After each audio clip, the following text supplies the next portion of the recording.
To go throughout this week, rain chances slowly ramp up, something we definitely could use as the week goes along and as our summer has maintained its dryness for the most part. However, we're not looking to see widespread rainfall. It's just scattered for now, so not all areas will pick up rain, but those that do will probably see some benefits as we get into the middle of the week or so. As we look at exact track radar, you can see some isolated activity along this little feature moving through the Midwest. A good example of what we could see tomorrow is across Iowa. You can see very widespread isolated showers, so there is a slight chance for that going into tomorrow afternoon. I think really we stay quiet tonight. Most spots stay dry on Tuesday. Then we have a better chance at rain with this next feature coming in by Wednesday. So as you can see, we've got some chances coming down the pipeline. It's just going to take a little while to get here, and unfortunately not necessarily looking at widespread rainfall, but at least we'll take what we can get as we do see some chances for rain ahead as the week goes along after we missed out on a lot of those over the course of this past weekend.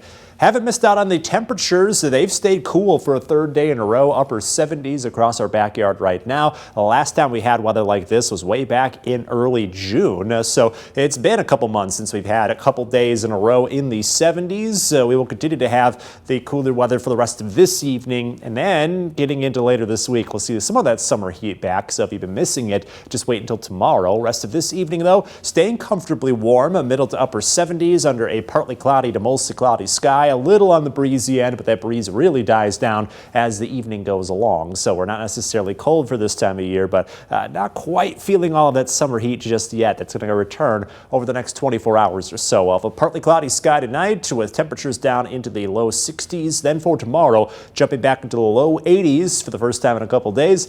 Partly cloudy conditions. There is that chance for isolated showers and storms like we mentioned. You can see here on Future Track that the morning looks to stay dry. We get into the afternoon and look at how widely isolated all of that activity is. Really not seeing a ton of rain for us, though a couple spots may pick up a couple quick raindrops into tomorrow afternoon. We're dry by tomorrow evening. We're jumping ahead to Wednesday. You can see showers and storms on the way. We get closer to Wednesday afternoon, a bit scattered to our north, and the hope here is that they continue to just slide into our backyard as Wednesday goes along. As you can see, not all areas are going to pick up rain, but at least most of us have a chance for some showers and storms in the middle of the week. By Thursday, back to the mid-80s, a little warm for this time of year. Then we trend back down again. Friday could bring rain back to the region. Then the weekend looking gorgeous right now. Right at about 80 degrees with lots of sunshine in your most accurate 10-day forecast. Overall, not seeing a ton of hot weather long term, but a lot more in the way of the 80s. It definitely feels a little bit more like August when the weather gets this warm.